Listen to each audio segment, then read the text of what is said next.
We're back with another episode of The Short Stacks, our shorter conversations with authors about their process and their books.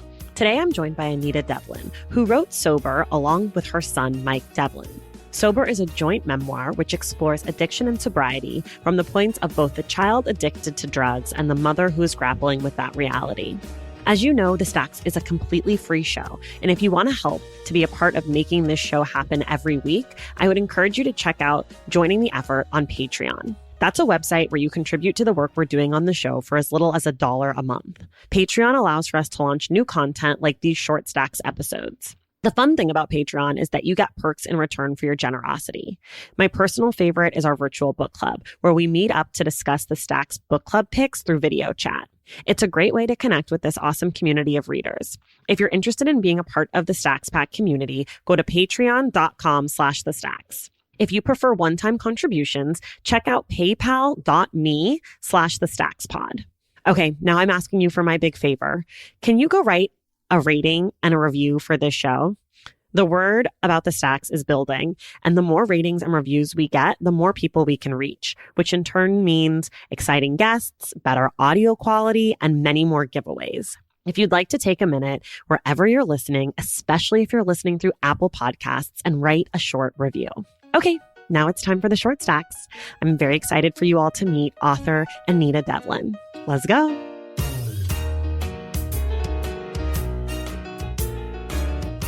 Hi, everybody, and welcome back to The Short Stacks. I'm here today with Anita Devlin. Anita is the co-author of a book called S.O.B.E.R about her son and his struggles to get clean in the early 2000s, mid-2000s. Yeah. Anita, welcome to the show.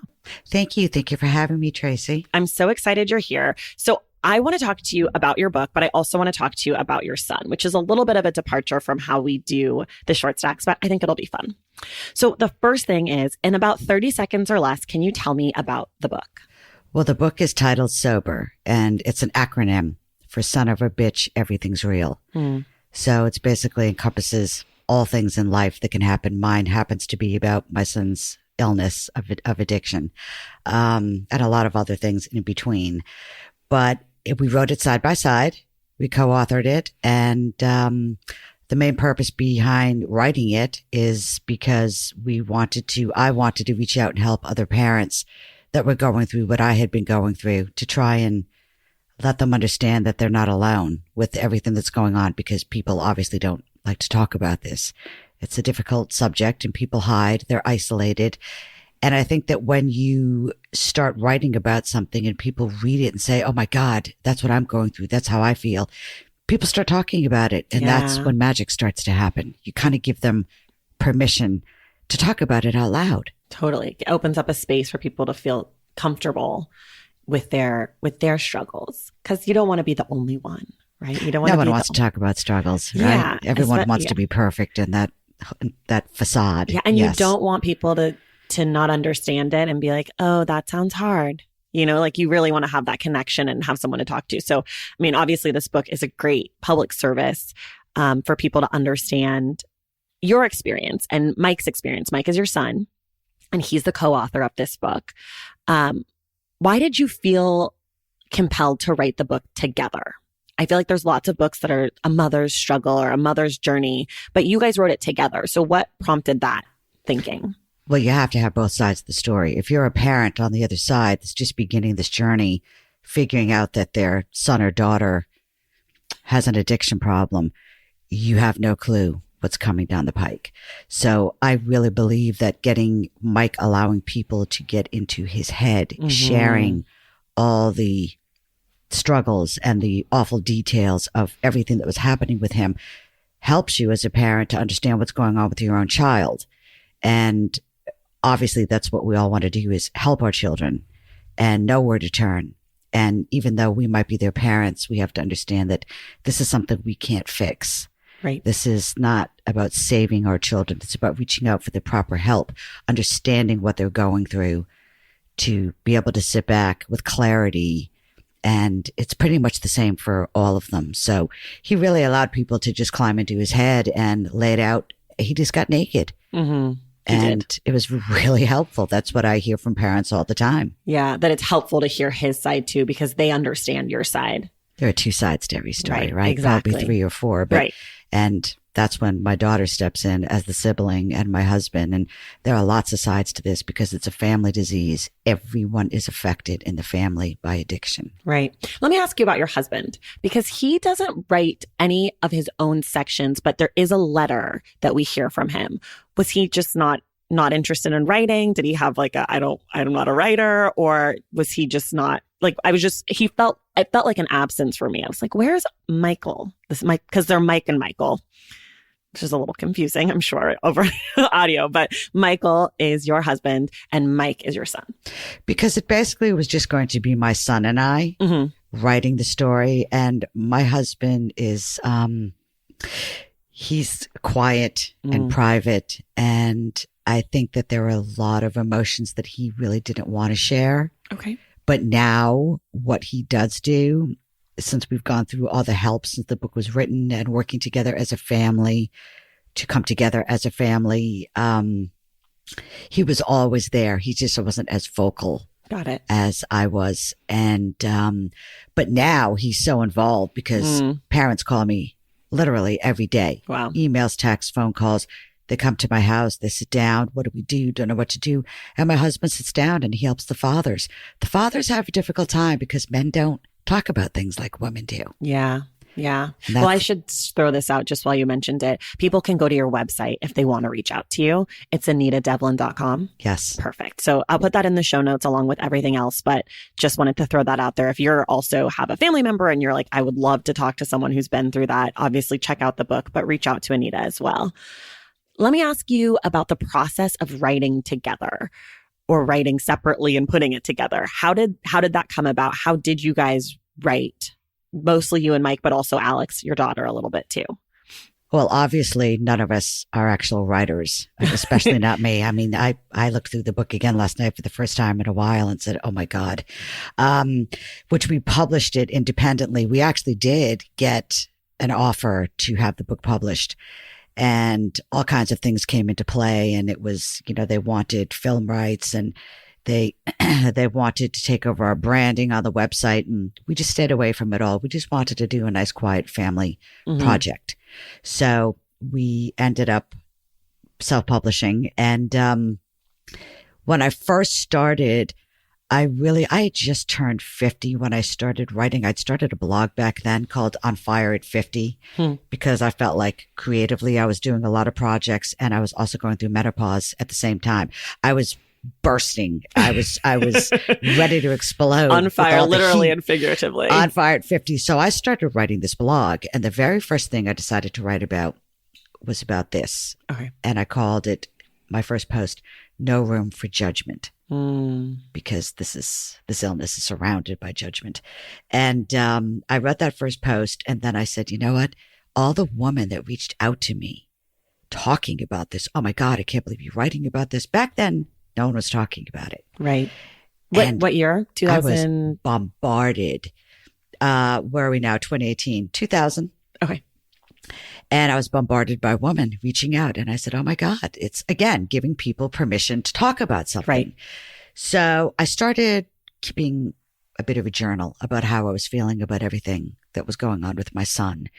And I showed it to him and I said, why don't we write this side by side for the exact reasons I talked about earlier? And I started writing. I was having a really hard time. The next thing I know, boom, he sends me back 2 chapters.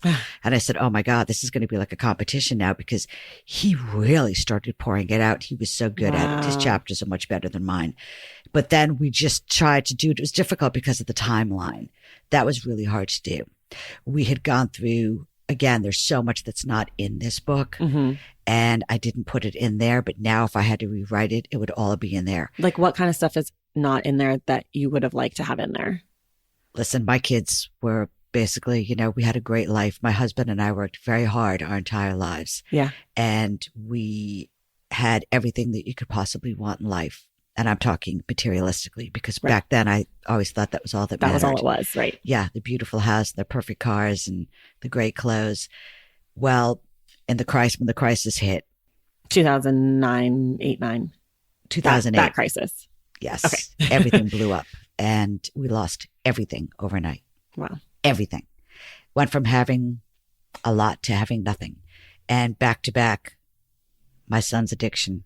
We had to send him off to treatment. It all came around at the same time. So it was it was a very, very frightening time of everything we had to do, because I now did not have all the means of getting him the help that he needed. It was difficult, and I had to go to my family and I had to borrow money. I was the one that was always lending people money and taking care of everyone else. So it was a really hard place to be. Because that isn't in the book, talking about where the money, I know that the money struggles are mentioned, but that was actually one of my questions for you, which is where did the money come from to send Mike to treatment? I went to my aunt and uncle. I have a really incredible, strong Greek family. And, I went to my aunt and uncle, who were basically like the patriarch and matriarch. My parents had passed away, and it was very frightening going to your aunt and uncle and telling them what was going on. I mean, who was talking about addiction? Right. So you really had to. I realized I'm either going to be completely isolated, living behind the walls of my beautiful house, or I'm going to open up and I'm going to step out and reach out for help. Reaching out for help is the most important thing anyone can do, no matter what the struggle is that's going on. Yeah. Just taking the initiative and saying, I'm in need. Yeah. It's hard. That's hard to do.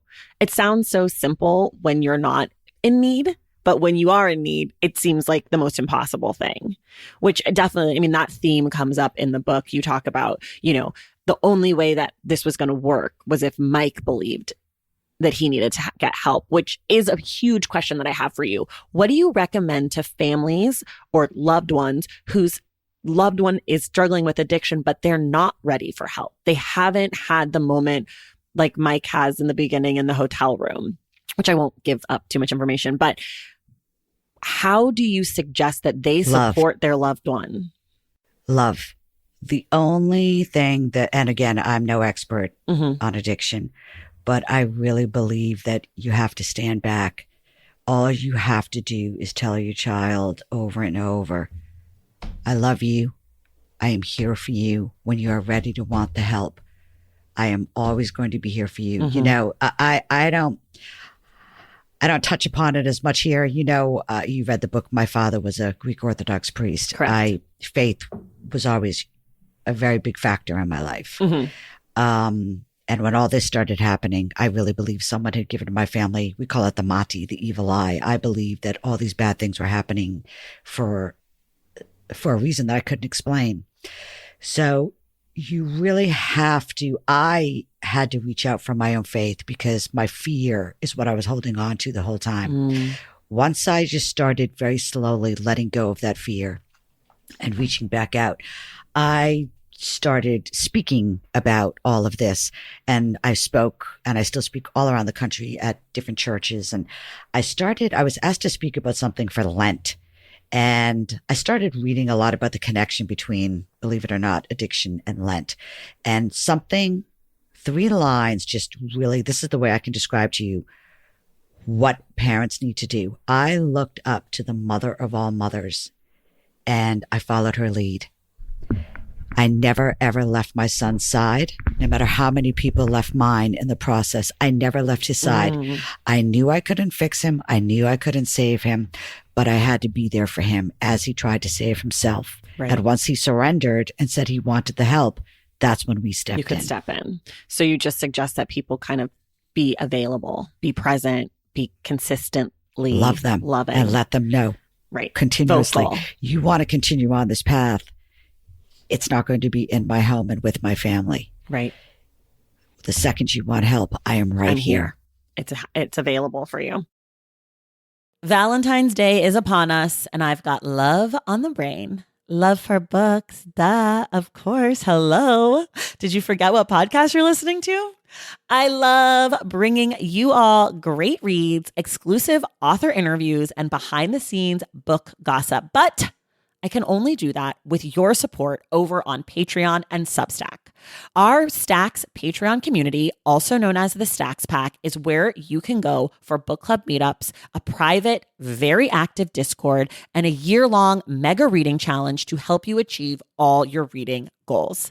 Plus, you also get that monthly bonus episode. Now, over on the Substack, you can subscribe to my newsletter, Unstacked, where I keep the book conversations going. I also give you a healthy dose of sports and pop culture, definitely some hot takes happening over there. And again, that bonus episode. If you don't have a few dollars to spare, don't worry. There are free options on the Substack and the Patreon to get you a little extra Stacks magic. Making this podcast is a total team effort, and by supporting my Patreon and my Substack, you allow me to support my amazing team that makes the show possible every single week. So if you or your friends are looking to meet other book lovers and support this indie podcast, come hang out with me on Patreon, Substack, or both. I would love to have you. And since we're talking about love, you can gift subscriptions to the Patreon and the Substack for that special reader in your life. For the Stacks Pack, head to patreon.com/thestacks. And for the newsletter, head to tracythomas.substack.com. And also, there are links to both in the show notes. Okay, see you in the Stacks. How much of the book is the same in its printed version as where you guys started with your writing? Like, was this always the book you intended to write, or did it change in the process? Look, if I could add to it now what I really want to be in this book, it would be a completely different story. Sure. It would really be more about son of a bitch, everything's real, about life, period. Because this whole time, we basically wrote about addiction in this book. I didn't have any professional guidance. The fact that we had lost everything, I did not have the money to hire graphic designers. I couldn't afford to do it. I had to do it all by myself at 50, teaching myself how to do everything on my own. And I'm sure, everyone's got their mothers calling and asking, how do I do this? How do I do that?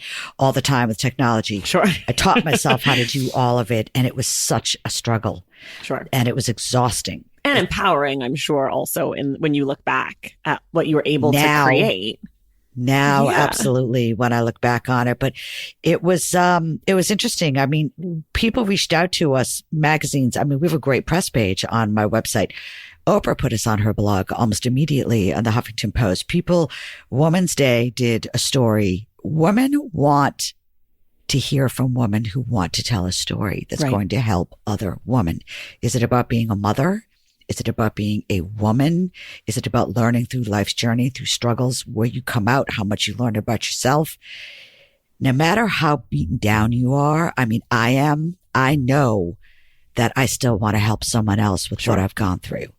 And I think that's the sisterhood. Yeah. I think that that's the power of being a woman that not enough women use. Yeah. We have a lot of celebrities that are out there who have gone through what I've gone through, who have this incredible voice, but they're not really sharing their big stories, which angers me. Yeah. Because it's that facade, and it's not, kids are dying, and these are not addicts that are dying. These are our sons and daughters. Right. And if your voice can help one person, you have to open your mouth. Yeah. I believe that. I mean, I believe that wholeheartady. Obviously, I started a podcast so that I could have conversations like this and amplify voices like yours. I love it. And Mike's. And, I am a huge proponent of just reading as a way to learn about other people's struggles. And, not every book resonates with every person or every author, but that's okay. If one book resonates with one person and leads them to act or speak or engage, like that's why I read, in the hopes that I'm going to find a book that I'm going to be like, yes, let me tell the world about this book that taught me about X, Y, and Z. So I think, it's powerful that you guys made the decision to write your own story without, getting too intimidated by not being writers or not having a fancy graphic designer or whatever. You were like, fuck that. I'm going to get this done because it's too important to wait around for the right moment. Like, this is the time I could, all the things you're saying. I think that that's powerful and important. And I sometimes feel like, as much as I love, flowery, beautiful writing, I also really love a story that is clear. And that's what you guys have presented, a really clear story and a narrative that makes sense and people can understand and relate to. So it's not always about being a writer. Sometimes it's just about telling a story, And I think that the most important part of all of that is that you, and it's easy to lose sight of, but you have got to hold your authenticity in one hand and your integrity in the other, as tight as you can. No matter what you do. No matter what. Yeah. Yes. Agreed. Yeah. Because you guys felt compelled to tell the story and you said, fuck it, we're going to tell the story. And that's the book that we got. And you can feel that rawness and that integrity and that commitment to the struggle and the illness of addiction. You got to give people hope. Yeah. And I mean, I think it's worth sharing that Mike is a brand new dad. He's got your grandma now. Yes. And the kid's super cute. I've seen pictures on Instagram. Little Benjamin. Yeah, super 6 cute, months little, old. chubby little baby. So, I mean, it works out sometimes. You guys made it work out. We've made it work out for now, but it's you can struggle. never be naive because this illness can come is back. something he will battle for the rest of his life. Right. But I know now that he has done the work, that he has the tools, he has an incredible fellowship, he has great support, that God forbid anything ever happened, he knows where to turn to. I am not worried about that. Aside from yourself, your husband, your son, and your daughter, who was the first person you let read this book, the finished book? Do you remember? Well, I actually had a girlfriend that was editing the whole way through. She would sit in Central Park in her little lawn chair every day with her red pen. So my friend Jerry was definitely the one that read it first. No, I mean, I think I sent it to a couple of girlfriends at the same time. Yeah. But your friends. Yeah. Your female friends. Yes. That's awesome.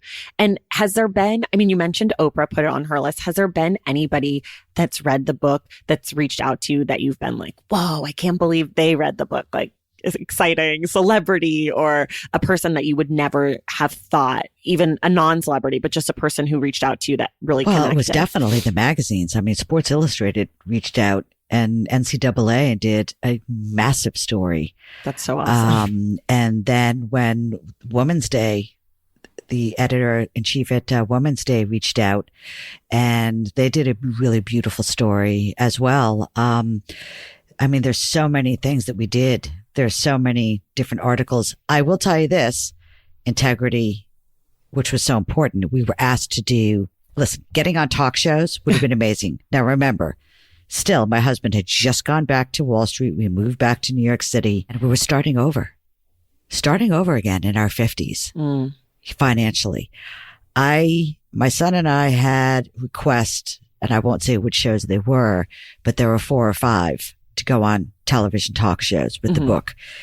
And we said no to all of them because the reasons, one of them wanted me on saying, oh, we want to have you on for our Mother's Day episode. And this $10,000 you're going to receive because you're going to win this whole thing. And it's all about being your son's hero. And I said, I'm not my son's hero. He is our hero. Like, you have this all wrong. Right. And then someone else wanted us to go on and, wanted my son to go on and talk about things and said, oh, you're the face of addiction. And it was just, there was so much. This was a couple of years ago. The book's been out for 4 years, but people just didn't understand. They still don't understand. Sure. The media and the journalists are still catching up. They want the horror stories. They want the pictures on the front page of people falling out of their cars with needles hanging out of their arms. It's such incredible bullshit the way it's portrayed through the media. Right. It's frightening. It's sensationalized. Yeah. Yes. Well, let me ask you, for people who like your book, are interested in your book, what are some other books or movies or TV shows or things that you feel like are good portrayals or would be helpful for people who are either interested in or going through something similar that your family went through? Well, you've got 2 movies that just came out. Beautiful Boy. Okay. David and Nick Sheff. I saw it. Wonderful. Okay. It's understand on my list. better. You can understand more about the dynamics of the family. And then there's the other new one that's out with Julia Roberts. Ben is Back. Okay. I'll put it in the show that's what notes. it's called. I'll find out. I haven't seen it yet, but I heard it is just really good. Absolutely beautiful portrayal of getting into the family and seeing the dynamics of what actually happens within the family. I have a very good friend who also wrote a book recently. She just made it to the New York Times Best Audio, Top 100 Audiobooks. It's called If You Love Me, written by Maureen Cavanaugh about her journey with her daughter. Magnificent story, beautiful book. Those are obviously... Those are the ones that stick out to you. Yes. Okay. I've read a lot of books about you don't know this about me, but everyone listening does. I love nonfiction. So I've read a lot of books about drugs and addiction. And there's a book that came out this year called Dope Sick by, Yes. did you read that? Oh yeah. Yeah. Absolutely. By Beth Macy. Yeah, absolutely. I thought that one was really interesting. I enjoyed it. She presents, a bigger scope. It's Yes. less about specifically the family's journey, and it engages with, the companies that sell the drugs and the pharmaceutical companies, and then more about the drug dealing and that part and law enforcement. But it's an interesting book that positions that your book kind of can be a part of that narrative. She's doing a much bigger picture, but your book kind of slides in towards the end. She leans a lot more into the families, but she also takes a lot of care to center the families as well. When I started being asked to speak on this topic, I was so nervous about it. And I started, collecting statistics and writing about Big Pharma and getting up. And then I realized that's not who I am. That's not you. All I know is my truth. Right. And your my journey. family story. Yeah. And sharing that, the people that connect in the room, I started changing gears on what I speak about. Right. And recently spoke in New York last week before coming out here. And it was a room of 500 women. And,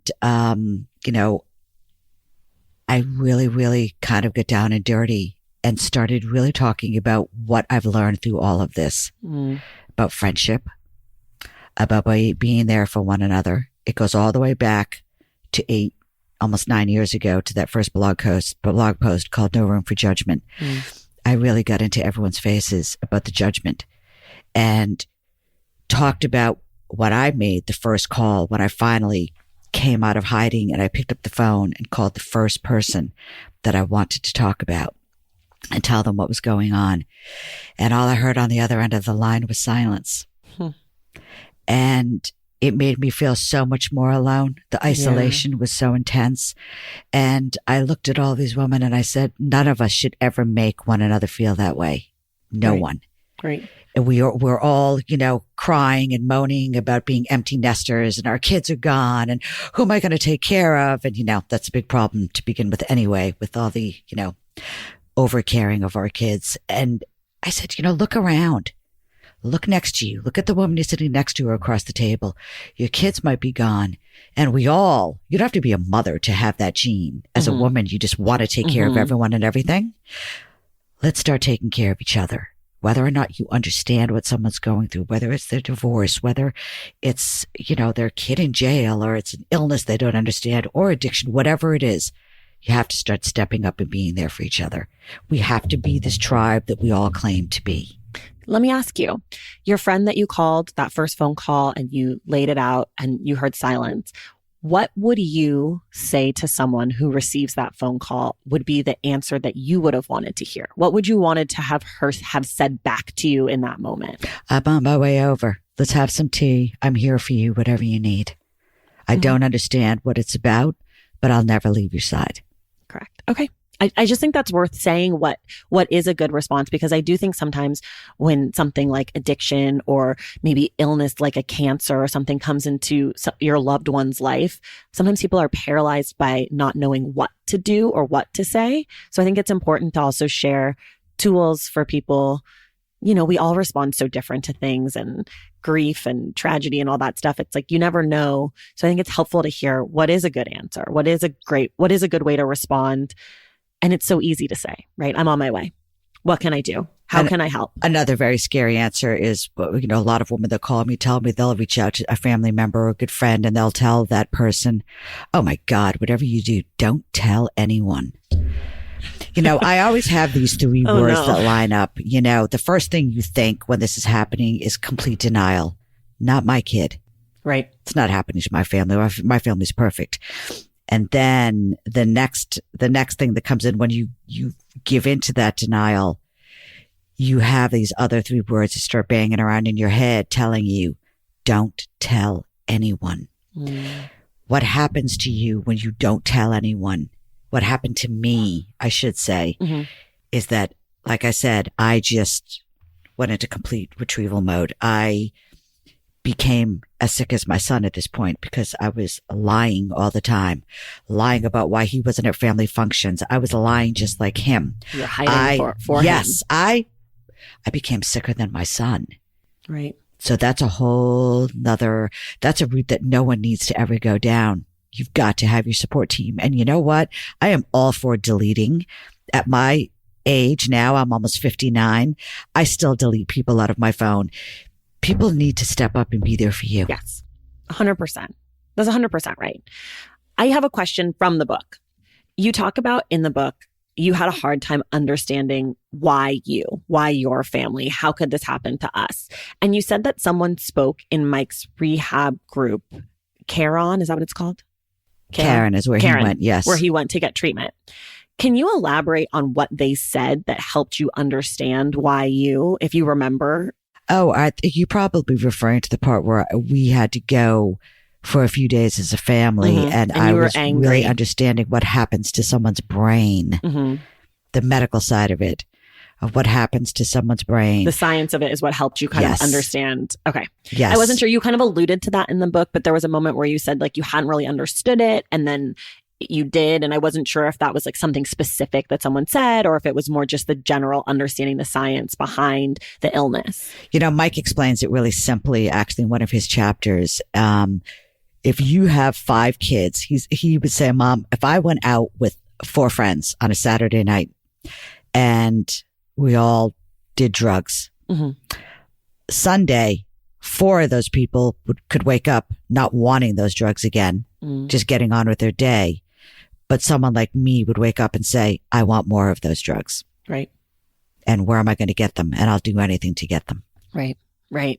Do you have any plans to write any other books? I think I'm going to write about exactly what I just talked about, just about being a woman and what I've learned. Again, there's so much that we can't even get in to talk about right now about what I've gone through and what I have learned and what has changed me as a woman.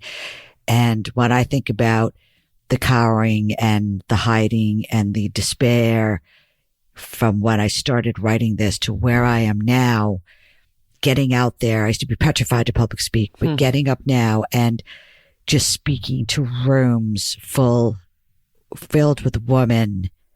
And I don't put husbands or men aside, but again, I only know what it feels like to be a mother. Yes, of course. And so that's what I talk about. But I know that we're changing lives. I know that it happens every day. And maybe I'm the stranger that's giving someone the strength to reach out to help their child or to step out and to do something that they've always been afraid to do, just because I'm not afraid to do anything anymore. Right. It doesn't matter. Right. Right. You've done the hard thing. You got through it. Well, to this point. Let me ask you, this is one of my favorite questions, and it's really just because I like snacks. Do you have any writing snacks or drinks or things that you did during your process of writing the book where it was like, I always have to have my cup of this, or like, I always have this candle lit, or like any rituals or snacks or things that you leaned into in your process? I always had my bloodhound at my feet. Okay. I always had my dog with me. And she would lay with her big fat head drooling on my foot, and it was comforting. And I always found that the best time that I started things would come pouring out of me was when it was raining. Interesting. Thank God I didn't live in California. Yeah, you never would have written 5 pages. You'd still be working on the first chapter. Yeah, that's interesting. Dark, rain, and my bloodhound. That works. It's not a snack, but in the corner of a New York City apartment. New York City apartment. Yeah. So you could do it right at home. You know, some people have to go out of the house and things. No, I was alone at home. Yeah. You needed to feel enclosed in your own space, like safe and sound. So here's my last question for you. I have a guess that I know the answer, but I won't tell you if I got it right. If you could have one person, dead or alive, read this book, who would you want it to be? My mother. That was my guess. Everything goes back to my mother. Yeah. She feels like a strong presence in the book and in your family, and it's really beautiful. She'd passed before the book, but... Well, you read the part about basically the exorcism. Yeah. Yeah. Towards the end of the book, I won't give too much away, but Anita goes through a process in a church that involves freeing of her spirit, and it's a really beautiful section. It comes at the end of the book, and it's powerful, certainly. Well, I'll let you have, kind of the last word. Is there anything that you want to say to our listeners about the book or, anything? The floor is yours.